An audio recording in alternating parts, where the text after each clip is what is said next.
Welcome everybody. On behalf of the Clarecastle Covid Support Network, delighted to have you all watching on the webcam and listening on the radio on this cold evening. This is the Support Network's second event in their series Wellbeing in Uncertain Times.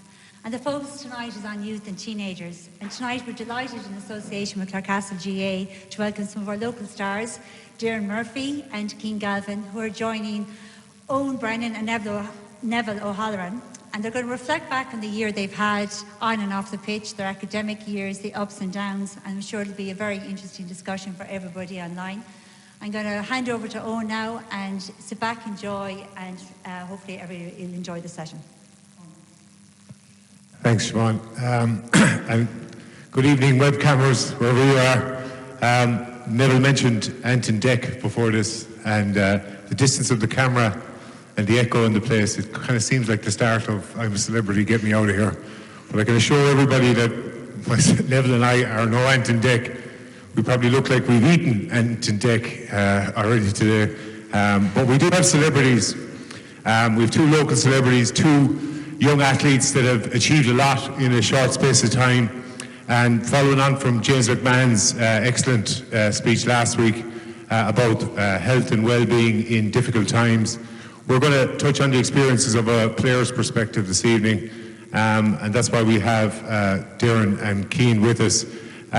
You should know them. If you don't, you should. But I suppose to recap for anyone that aren't aware of the two people in question, I suppose Doireann has represented club, college and county at all levels in Camogie. She's a current Ashburn Cup holder with UL.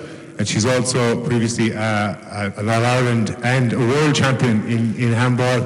And Cian is a rising star of the hurling world. He's only 18, but he was captain of the Clare Minors in 2019. This year he represented the Clare Under-20s, as well as leading Flannans to a first Harty Cup in 15 years, and also joined Brian Lohan's extended training panel as well at the end of this year. So we're going to reflect on a bit of those past glories. We're going to look at the present realities that we're faced with, and we're also going to look to hopefully a brighter future ahead for everybody in 2021 as well. And I suppose just to start with, Cian, you're looking at this setting. You've done a few interviews, I'm sure, in your time, but I'd say you've never done an interview in a unique setting like this. No, it's definitely a first, I'd say. I've been used to coming here a good bit, but yeah, I'd say it's definitely a first one to check off the list. Were you an altar boy? No, I was never an altar boy. I wasn't lucky enough to be. So this is the furthest you've been up in the altar? Yeah, probably.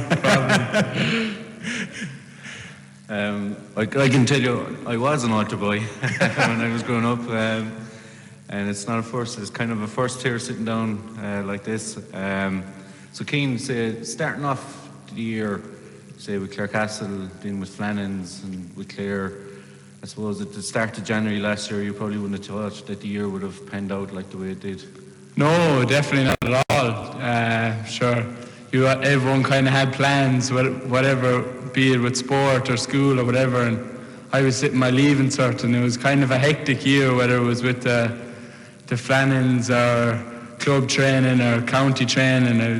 And doing the leaving cert, so it was kind of a hectic year, and then you were kind of expecting it to get busier and busier as the year went on, and then it all kind of came to a halt so unexpectedly, and you have to kind of regroup then and think, how do I even keep myself busy now, whereas I was trying to squeeze in time to relax and things before, and then it's trying to do as much as I can to keep busy. But yeah, geez, it was definitely a strange one, all right. And I suppose, considering maybe in March or April when you thought there might be any sport at all, it was kind of amazing to think that we got so much sport in the meantime. You know, finished the club championships, you got the minor championship as well, and you also got the inter-county playing under 20, and obviously there was the big senior displays in the All-Ireland Championship as well. So, you know, you must be happy to have got through so much work, I suppose, in training and that. Oh yeah, it was brilliant, and sure, it was the only thing kind of keeping you any bit sane, even during the lockdown, albeit there was no competition or whatever, but kind of making small challenges for yourself, whether it's running in the woods or different challenges with teammates or whatever, trying to do as much as you can. But as you said, the amount of joy the sport has brought to people's lives now, even it's something else to talk about at the weekends or whatever, and you've something to look forward to. And I think it's brought so much joy and a smile on everyone's face that was definitely well needed, yeah. Yeah, and we'll touch on COVID, maybe 2020 in a bit more detail in a while, but Doireann is a belated happy birthday, I think, isn't it? Thanks very much. Just gone 22. Just gone. 22, and you seem to be playing adult for forever. I mean, you must be playing adult for the bones of 10 years.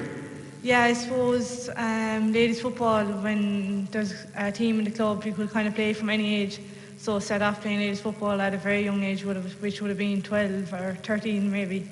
And then the rule for Camogie is different. So for Camogie you have to be under 16, but you can't be under 15. So I started off then playing adult level Camogie then at the age around 16. And I was lucky enough, we actually won the intermediate championship in my very first year up. So we won the league and the championship, and we actually won minor as well the same year.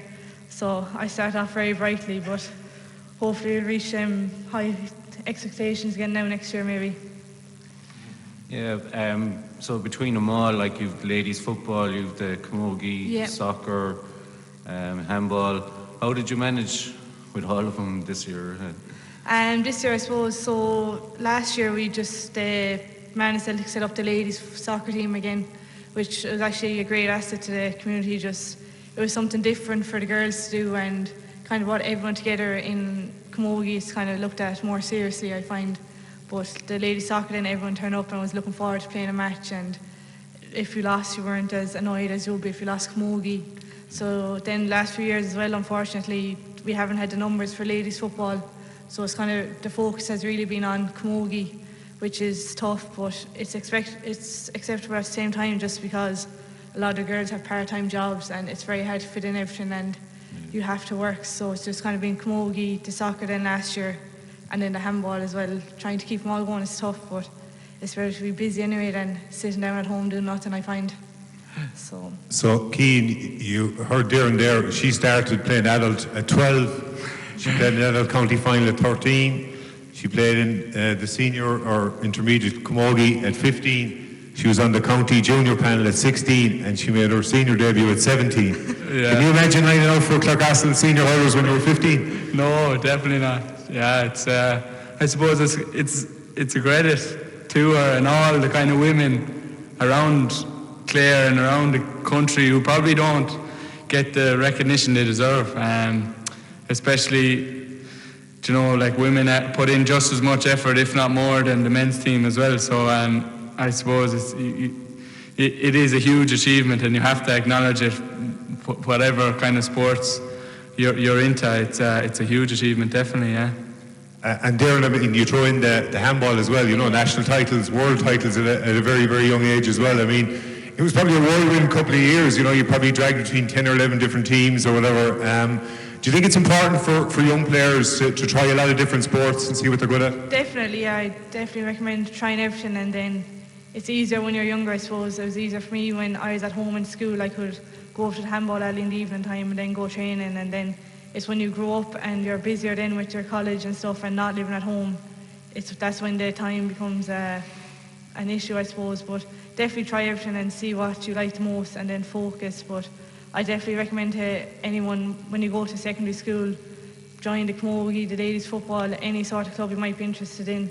It's a great way just to meet people from different clubs that you wouldn't have met before in the same school as you, that have the same interests. And then it's the same in college. I'm in UL, and there's about over 50 different clubs and societies down there, so there's definitely something for everyone, and you might see something different down there that you might end up loving. I know people in UL that never played handball, and they joined the handball club in UL and they love it now, and it's just going off to the competitions and meeting everyone and being around them for a whole weekend. It's great. And Cian, would you agree with that? I mean, playing a variety of sports when you're young, I know you were very good at rugby as well, you know, you played that as well. I mean, it's important maybe for balance and stuff like that you would try out a lot of different sports. Oh, definitely, yeah. So you can take there's loads of skills that are interlinked. Yeah, I played rugby until I was about 13 or so, and I decided it was kind of getting a bit busy. And I also played soccer at a very young age. I did swimming. And I was kind of interested in anything, but I suppose then kind of I found my true love, which was GAA, and even now I kind of like playing. albeit we don't have a team with Clarecastle football, but even with Flannans, I was playing football, and I got to 2 Fruin football finals and senior football quarter final, and it's brilliant. Even just football is excellent for your tackling, and it's a completely different game. Like, so you can take loads of skills from one to the other. So it's brilliant to have different skills under your belt. Doireann actually had the distinction of playing with her mother at one stage when she was very, very young. I'm sure probably embarrassing at the time, but something you look back on now is, something that was, nice to look back on. Something not many people can say, I suppose, which is a good thing, but I don't know what way she looks at it, so. A wave to Liz there. And Cian, do you think any hope of getting John out of retirement to play with you? No, I don't think so, no. Unfortunately not. We were trying to dig him out for the parish league, but there was no giving him. But he's good with managerial skills, so we'll leave him at it. I suppose, as I said before, you're 18 and you made your debut for the Clarecastle seniors this year. Did you find that a step up, like maybe in physicality, anything like that? Was it a step up, did you think? Oh, definitely, yeah. And even playing with the likes of Stephen O'Halloran and John O'Clancy and Bobby Duggan, like, I was kind of a young lad looking up at these fellas playing for Clare and Clarecastle and all the success they've had, like, and kind of just walking into training and them just like you're part of it. Like, it was it was huge, yeah. And as you said, it was a massive step up, and I'm looking forward now to 2021, and hopefully we can have a bit of success, please God. Yeah, so you've kind of touched on it there. My next question was about the county under-20s. So you kind of had you made your bow there, like, and you're also on the Clare senior training panel. How did you find those experiences? Like, great, sure. Any kind of new. It was a change of scenery, and it was something quite different. And it's kind of, I find it very good to kind of get out of your comfort zone and meet new people. And I wasn't on any of the match day panels, but it was brilliant to be in training and kind of see the level of standard it takes to be the best, and training is at such a high standard, and it's kind of something that you can kind of build on then, and you've a target and you can see what it takes really, so it's great that way. And I suppose, as you said there, it's a pity that you didn't get to go to the kind of match day experiences, even though there was no supporters, I suppose, at them anyway. But it'd be nice to be travelling with the panel and getting those experiences of the dressing room and things like that. But you did get to experience that in 2019 with the Clare Minors. You led them out even onto a Munster final. What was it like to play in front of like packed crowds in Cusick Park and Walsh Park and the Gaelic grounds? Oh yeah, it was class. It was I'll never forget it in Walsh Park in the second half.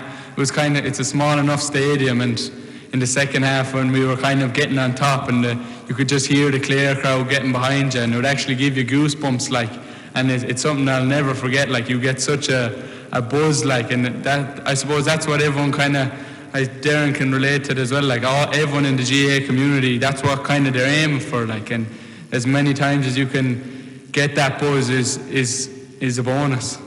Yeah, and about that, Doireann, I suppose you made your debut for Clare, the seniors, at 17. Did you find it a step up, let's say, in intensity and things like that from the club scene? Yeah, definitely, because when I started playing club, we were intermediate, and then, like, you're used to playing intermediate, and next thing then we won intermediate, so we thought we're the best in intermediate, which we were at the time, and next thing then you go up to senior, and the difference between intermediate club level and senior club level was a massive step. So we were playing senior league, and then just the difference between the teams straight away, just even the striking and the hand passing, and then you could just see how they could link play better, and then next thing then you physicality down on top of that.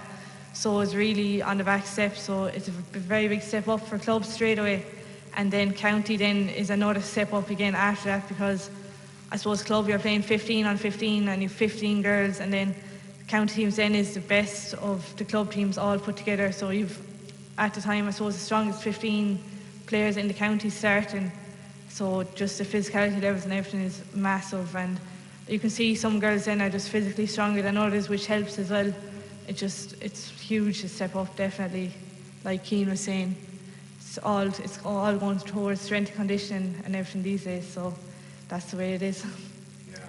That's something myself and Neville missed out on, the old strength and conditioning. I suppose we'll reflect on 2020, and I suppose a year that started very brightly for both of you. I know, Doireann, you were part of the UL team that won the Ashburn. That was a 5 in a row for UL. And I know you were on the panel a couple of years, but you kind of nailed down a regular spot this year. That must have made it extra special. Yes, so I've been on the panel for all my years in college. So at the start, I was aiming to get on the panel in first year, which I did, and then second year again I was on the panel, so I was a sub now in second year, and then third year then I was kind of really aiming to start, and then I got asked would I try out in goals. So I had a small bit of previous experience, and then we had a goalie coach who had helped an awful lot. So I ended up starting in goals, and then we won the 5 in a row, thank God. So that was in February. So things were going great back in February. We just won the 5 in a row, and we're celebrating, and everything was looking great. Looking forward to the year ahead with the club and getting back to Ashburn again next year. And then we got sent home there the 14th of March, something like that Thursday night, and haven't seen you well since. So they're hoping we might get back this week, and they're kind of waiting until Tuesday to see what way the regulations will go. But they said county could go back, but colleges weren't allowed back because it's too big of a mixture and people aren't staying in colleges, so there's no college yet for the moment. So we're hoping the college competition might go ahead and we might get that 6 in a row. So is there any kind of big names that you've played with, or people to look forward to watching coming through this year? Yes, so in UL there's a very high standard, so it's actually, we've the likes of Beck Carton, she'd be from Waterford, she's won an All-Star. There's a few more then from 1 or 2 from Galway, and then nearly the best thing about UL is it's the majority of the team is made up from Tip, Clare, Limerick. Kind of, they wouldn't be looked at as the big three, so the big three in Camogie will be Galway, Kilkenny and Cork, but the UL team is actually kind of made up of the teams that are trying to reach them standards. So it's great that you're playing with girls you'd never have a chance to play with, and then you're winning with them as well, which you wouldn't be used to as much as the big 3 counties. So there's a lot of girls coming through, and there's a lot coming through now in Clare as well. You can see the Clare senior Camogie team got to the All-Ireland quarter-final this year for the first time since 2014 or 15, I think it was. So that's a big step up, and it's trying to reach them heights again now next year. So it's a good challenge to have anyway. Yeah. Definitely, and similarly for you, Cian, you know, I mean, the year started so well, Flannan's flying it, and I mean, you were joint captain with Conor Hegarty. I mean, how big was it to let's say, lead Flannan's to, I suppose, a historic win, really? It was 15 years since their last one. I mean, that was massive, must have been. Yeah, it was huge. We were we had a good bit of momentum gathered, and I suppose that's what's special kind of about the Harty Cup, that like once you kind of pick up a bit of momentum, it's week on week, and then you get the fans, the ultras behind you, and you just, it's special. Like in that game against Tulla in Cusack Park, was crazy, like the fans behind the goal. And then I suppose in Mallow it was such a huge achievement, and I suppose it's kind of a cliche, but everyone says it doesn't really click with you, and even now, like it hasn't really clicked with you, and maybe it'll take a few years or whatever of what an achievement it was. And it was quite disappointing we didn't get to finish the All-Ireland. We just beaten Kieran's, and we were due to play the Monday after. We finished school on the Thursday, and we were due to play the following Monday, and it got called off. So it was quite disappointing, all right, but there's a lot bigger and more important issues, so I think everyone was just kind of had them at the top of their priority list. So it was kind of a smaller issue in terms of the worldwide and national pandemic. Yeah, just talking about that, like so you had a good few Magpies playing alongside you as well. Did it make it that bit special? Of course, yeah, sure. The Broderick and Healy and Halpin and Sam Brown and Doherty, sure, it was the coaches would be slagging us every day that we were always stuck to each other, and they were kind of saying we'll have to split up those Magpies, and in the meetings we'd be down the back together, and in training we'd be the three or four of us together as well. So of course, you're friends with them. I've been friends with them since I was 5 or 6, and hopefully I'll be friends with them for life. So it was a huge achievement, and sure they're three sound men, and you couldn't fault any of them. I mean, you spoke about the disappointment of not finishing All-Ireland, but even when things came back, you know, there was hope that they would reschedule it again. I mean, the fact that you're never going to play it now, it'd be nice to see how you'd have got on. Like. Yeah, of course, yeah.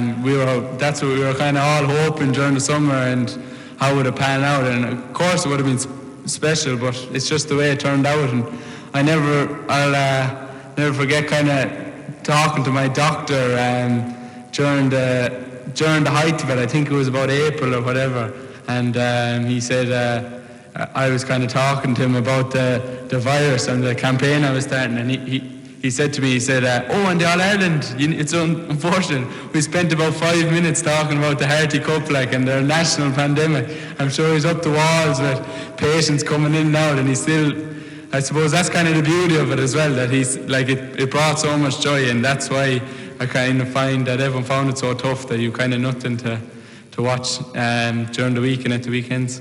Yeah. So Doireann, I suppose going back to early, say March, April, May, when the lockdown was really in force at the time, Yeah.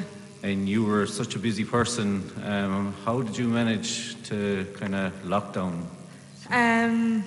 I suppose Cian said earlier on about going for runs and stuff, so just kind of used to go out for a run, and then the weather was lovely at the time as well, so every evening you used to go up to the field, whether it was a wall ball or just up to the field practicing freeze and everything. So like Cian said, like, you would have been looking for time to relax there this time last year, and next thing then you're trying not to relax as much at all. You have too much time to relax, so it's just kind of keeping busy, and then you couldn't really meet up with anyone, so it was everything on your own. And then just I found wall ball was great. You can kind of practice everything while you're on the wall ball. You can practice your touch, catching, striking, every sort of thing, and you're kind of just doing that. And then, like you mentioned earlier, it looked like for a while that there'd be no sport at all.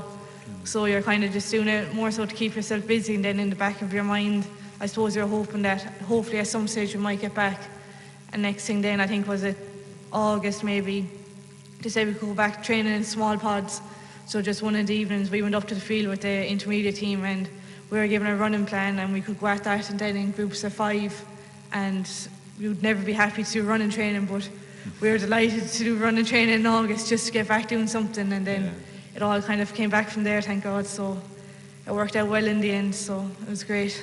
And what about you, Cian? You know, I mean, you're probably very busy most evenings, either training or doing a bit on your own or whatever, studies or anything like that, and suddenly school's gone, sport is gone, your social life to an extent, you know, meeting up with friends, that was all gone all of a sudden back in March and April. Do you have to take a step back and kind of reassess and kind of reevaluate your life and the priorities and stuff like that? Oh, of course, yeah. You kind of, you have to kind of reassess, as you said. Yeah, I was quite busy, and then when it kind of all comes to heart, you do kind of think what's important. And I suppose kind of I found spending time with your family is so important. Like, and it's kind of it's underappreciated really, and like there was lots of joy in an especially hard time. Like, I know my brother was down from Dublin, so he was working from home from Dublin, and sure, it was great to have him around the house again. There was 5 of us around, so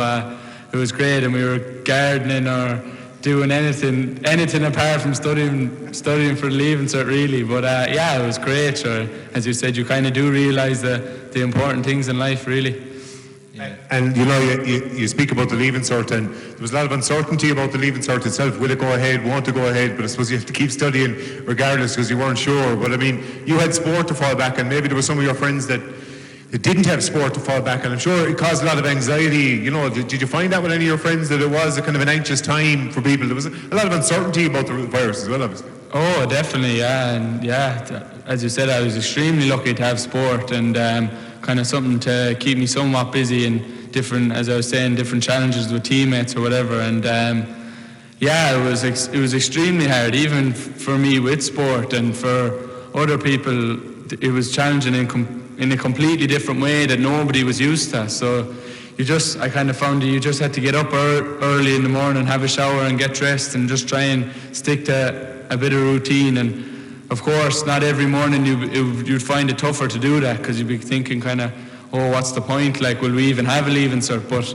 you just kind of had to take it day by day. And I remember, I'm not sure, was it Magella O'Donnell on the Late Late Show before saying that when it's kind of like cancer, when she was going through cancer, she had to take it day by day. And I kind of thought that was very relevant, like if you take it day by day and not kind of focus on the long future, that if you just stick to a routine day by day, you'll get through it. And we did get through it, so thank God. I suppose the mental health of people probably was the big thing that was spoken about at the early stages of the lockdown. And so like you've kind of spoken about how you managed it, like, both of you. So yeah, it was a tough time, even when there was early stage of the lockdown, like there was no sport at all on TV. And it was very hard for just the person that didn't play, it was how do they keep active and how do they keep definitely. I suppose, yeah, I'm up in Flanders teaching at the moment on teaching practice in September, and then whenever the first week or two in September there wasn't much sport on, and then next thing then when October came, then the hurling and the football championships started back, and it's just a talk of the staff from up there. Every weekend everyone comes in and talks about the hurling match or the football match, the ladies football, camogie, soccer, every sort of thing. And I suppose it's just, you realise then from looking back on the week before when you had much to talk about, and now everyone's talking about matches, it just shows how much everyone likes it, and as Cian said, how much joy it has brought to people again since it has all started back. Yeah, look, I think it's just escapism, It's nice for people not to think about the virus, not to think about the lockdown, not to think about the restrictions, and, it just passed. I think it made the second lockdown that bit easier, it kind of flowed that bit more, maybe, and maybe because we were more accustomed to what the virus was and the restrictions were to get around it. I suppose, Cian, just, you started up a campaign to raise funds for cystic fibrosis, past the slither, not the virus. Tell us, how did that start, and what were your expectations, I suppose? Yeah, it was kind of, I think it was about the start of April or so. It was kind of during the kind of start of it, and everything was kind of up in a heap, and no one really knew what was going on, to be honest. And I was just at home watching the news one day, and it was kind of all doom and gloom. So I was kind of trying to think, is there any way I could kind of do anything to help? And I was thinking, and I suppose I kind of thought of an idea just to try and raise any bit of money. And I kind of got the idea from a video that the Clare Under-21s did a few years ago, where they kind of hit the slither, and the idea was to catch it. So I kind of thought it was a good idea, that it was kind of relevant that the GAA was, even though it was called off, that it was the one kind of thing with games on or whatever, it was the one thing that kept kind of the community going. So I basically just said it to my family, and got in contact with some very close people who gave me lots of brilliant advice on how to do it. And as I said, I spoke to my doctor on who to do it for, and they were kind of giving me great ideas, and I decided to do it for cystic fibrosis, because everyone was kind of complaining about their lockdown or whatever, but kind of having seen what people with cystic fibrosis had to do, it kind of made you take a step back and say, Jeannie, we didn't have it that bad at all. They had to completely nearly stay in a room, and it was great, and to see the kind of joy it brought, even if it just made a difference to one person's life, that's enough. Like, if you could put a smile on one person's face, that would be enough, and gladly it did that. Some of the messages I got from people with cystic fibrosis and the GAA community were just excellent, really. Yeah, I suppose it was a tough time for any charity to try and raise money. They had days where they normally would be, let's say, flag days or that they just couldn't do, and campaigns they couldn't do. Were you just kind of taken aback how quickly it took off, how much traction it got so quickly? Yeah, I couldn't believe it, really, and I contacted lots of people trying to get it up and running, and I was lucky to have Shane O'Donnell and Lee Chin and Dara Healy and Carl O'Neill kind of started off, and they were really helpful, in what they did, and it was crazy, that in kind of a world, in worldwide pandemic that people would kind of still do any bit to help, and it kind of shows what people are willing to do. Like, so it was great to see, really. And as you said, I suppose, raising funds was brilliant, but even just to get the awareness of it and make people realise what other people are going through, I suppose that in itself was, the promotion of that was brilliant. I suppose it did make a good few pounds, did it? Yeah, it did. Yeah, I think it was something around 7,000 euro or something at the end. So I was in contact with Brendan from cystic fibrosis, and I think it was around that. So it was great. Like, and if it would make a difference, that could make a difference to one person's life, and it just kind of shows you what people are willing to do at such a time of crisis. Like, and it was great to see, really. Yeah, it's a great cause. Well done. I recently done a change, change your colours. So I did that at work there recently, and cystic fibrosis really hits everyone, and really the people are a lot more generous when it comes to it. I think we raised like nearly €1,600 just for one day for changing your jersey. Like, what jersey did you wear? I like to wear the Limerick one, sure. But I suppose, look at COVID is with us, lads, and it's still with us, like level 5, level 3, all this, like, and I suppose, Doireann, from your own experiences of the whole lockdown, it makes people appreciate their friends and family a bit more. Yeah. So, like, how do you kind of find that, like, say, Definitely, I find it was great there. From March until now, I've been living at home, and just everyone's at home for dinner and meals and stuff like that, so you spend so much more time with each other and just got used to each other's company again, I suppose, all the time. And then a good few people my age then would have gone to America and stuff for the summer, or Canada, and a lot of people had plans for that, and then obviously they couldn't go because of the pandemic, so then everyone ended up being at home for the one summer, and then lots of people around work in hotels and restaurants, and they're all closed for ages. So just everyone was at home, and then even on the camogie team, everyone was turning up to train, and everyone had way more time to be at home and do stuff at home, and just you met everyone just way more than what you used to have had. So it was great, and I suppose that's just one benefit of it. It's just like realising how much you can do at home and the benefits of being with your friends and family, and just, I suppose, appreciating them is the main thing. And you mentioned before about you're in your last year of college, probably not the year of college that you expected, but you're in teaching practice in Flannels as well. A bit different to be on the teaching side of Flannels going back there? Yeah, I suppose you're coming in as a teacher and you've all these things set out in your head, and then I walked in the first day in the door, next thing an announcement went off, and then the bell that comes on before the announcement was the exact same one that was there since I was there. I was just thinking, I was in there 5 minutes and I felt like I'd never left, and it's just, I suppose, not looking at teachers as someone that's giving you homework or telling you to study this and study that. It's just like, now they're helping me out with giving me notes and everything, and I think I'm on the right side of it now at the moment anyway, so hopefully now. And you know what, if it was this time last year, you might have been teaching Cian.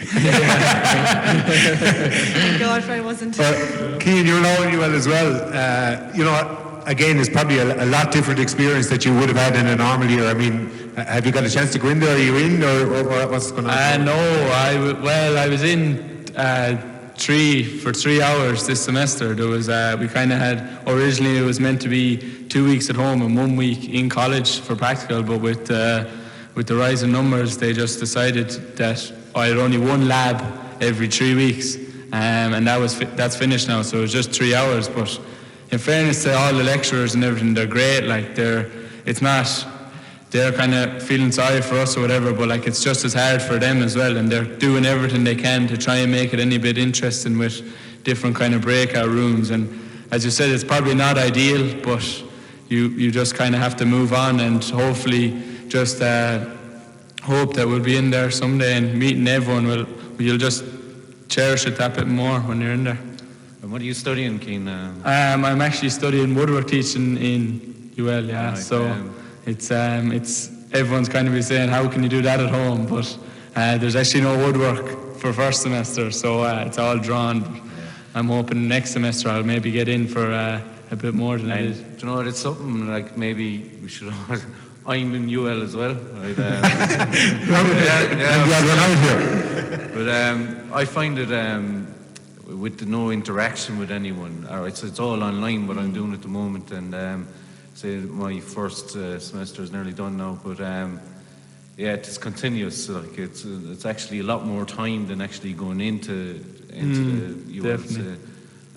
but it is really strange. Yeah, oh yeah, it's so strange, really, and kind of it took you a few weeks kind of to adjust, like, and kind of find your bearings and things. But as I said, with the leaving cert, it's just kind of getting up early and keeping on top of it if you can. And as I said, of course, there's days where maybe you sleep in that bit or whatever, but you're just trying to do it as much as you can. And it is tough, as you say, but you just kind of have to try and be as disciplined as you can.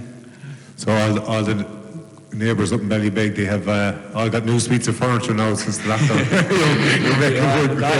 Not yet, no. I suppose, we're obviously going to be optimistic for 2021 and hope that we get back to some sort of normality both on and off the field. How would you be optimistic for the year ahead, in terms of sport and getting back to normal and hopefully a successful year in 2021? Yeah, hopefully, yeah, please God. It's kind of nearly already starting back, you kind of, and plans or whatever. So, yeah, you're just looking forward to 2021, and it's all you can kind of really do at the moment. And it's great to have it, as we were saying. So hopefully, ideally, if you could win everything, but it's very hard to do that. And so you're just trying to enjoy it as much as you can. And the day you don't enjoy it is the day you should really take a step back. So, yeah, if you can enjoy it every day you go out, sure, that you'll take that, like. And Doireann, you took a break this year, I suppose with college and stuff like that. Are you planning to go back on the Clare panel in 2021? Yeah, definitely, yeah, just to get back at it. I suppose the break was nice, and then you just realise, especially with the pandemic and everything, then how much you do appreciate it. Just even, it's not even the matches, even at the start, I suppose, it just getting back training was great, and you just wanted to go training, and then you're just hoping matches would come back. And it's more like, as well, for the mental health, it was mentioned a while ago, I think, never mentioned it. It's just, I suppose, sport gives you a chance to go out and meet people, and you can go out and chat to them, and then it's just a break from everything, which is very important as well, whether it's football, camogie, tennis, soccer. If you can just go out and hit a ball or kick a ball for 20 minutes and just focus on that, it helps to clear the mind, and then you can go back at whatever you were doing before that. It's definitely great. It's a great way to get out of anything you're struggling with. So Doireann, this year you had a good run. You got to the semi-final, Clarecastle GAA and camogie. Next year, one step further maybe? Yeah, hopefully, I suppose, in the camogie championship, it's in the group stages, so you play your 5 or 6 games, so it's just straight away you're kind of trying to win matches, so you'll end up higher in the group, and then hopefully then it might give you an easier semi-final. So this year we lost to Fecal Kilnana, who went on to win it. Yeah. And we're very close, and we're with them at half time, and then they pulled away then a small bit in the second half. But it just showed us that when you put your mind to it, and when everyone's at training, that we're definitely thereabouts. So next year now, hopefully we can go on and reach the final and win it and get back up to senior again. So that's definitely the aim now for 2021. There's no pressure. No pressure. I suppose finally then, obviously, whether you know it or not, you're role models for younger players looking up to you, because you played at county level and obviously starring for the club as well. And I suppose coaches often preach that practice makes perfect, and that I suppose what's noteworthy of both of you as you were going up along was the fact that you always had a hurley in your hand. It was like an extension of your arm, always hitting the ball against the wall. I mean, is that the message that you'll be trying to get across to young people? Like, that you have to be practicing if you want to get to the high level, if you want to play for Clare, if you want to play at the highest level, you got to put in the hours, I suppose. Yeah, you have to put in the hours, and I suppose just listen to your coaches.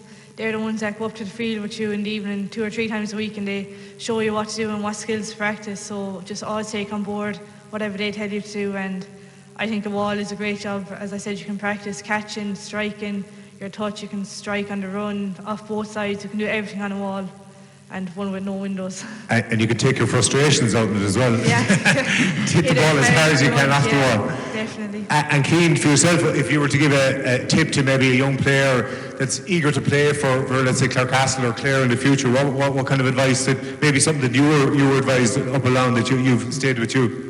I suppose kind of the main thing that has taken with me is just enjoyment. Like, if you can enjoy it, if you enjoy it, you'll keep doing it. and I always enjoyed it, so I kept doing it. And you're trying to challenge yourself to get better, but yeah, and there's always things to work on, I suppose. You're never at the top, whatever. There's always small things to improve on, and there definitely is loads of things to improve on every day you go out. So yeah, just I suppose to answer your question, enjoyment will be the main thing. It's kind of the most underappreciated thing, especially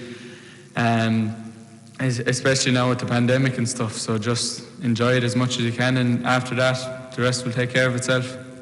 It's probably a little late for Neville and I to play for Clare, but I'm sure we'll see both Cian and Doireann playing in the saffron and blue in the coming years. And on that note, I want to say thanks very much to both of you for coming on this evening.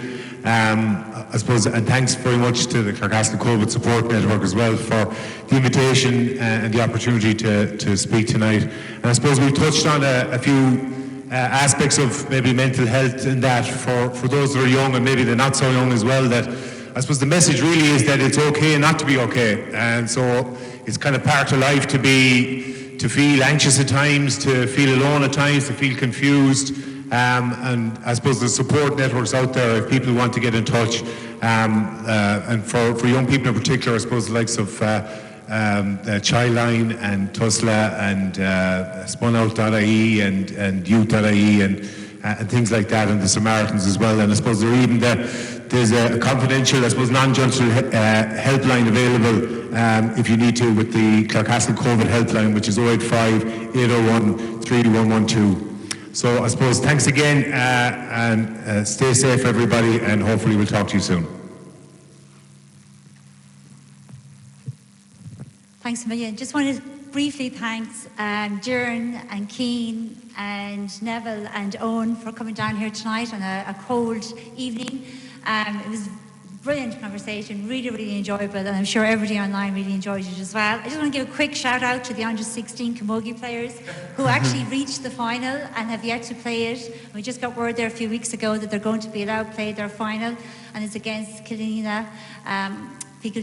So that's going to be in the new year. And our under 14s reached the semi-final against Kilmaley, drew the semi-final, and they again are going to be allowed to play that in early 2021. So this potential for 2 more pieces of silverware to be brought back to the club in early next year. So I think that's really, really brilliant. And my own daughter's involved, and it's been fantastic. The GAA has been basically the saving for our household anyway. So I just want to say thanks to Niall Toohey from the GAA for coordinating this and getting involved in these discussions. I think they've been really successful. To Father Pat for giving us this brilliant venue really, and for the webcam and the technology. Again, to echo Eoin on the COVID support for really thinking about this and setting them up. And I know they have a couple more in the pipeline. They're going to run them over the next couple of weeks and months. And I suppose there's still light at the end of the tunnel. We're getting there. There's a vaccine on the way. But I still think we have a long way to go. So I think things like this really do help to remind us, that, there's plenty of help out there, and, to keep us all firmly on the ground. So just to our listeners and our viewers, stay safe, stay well, and good night.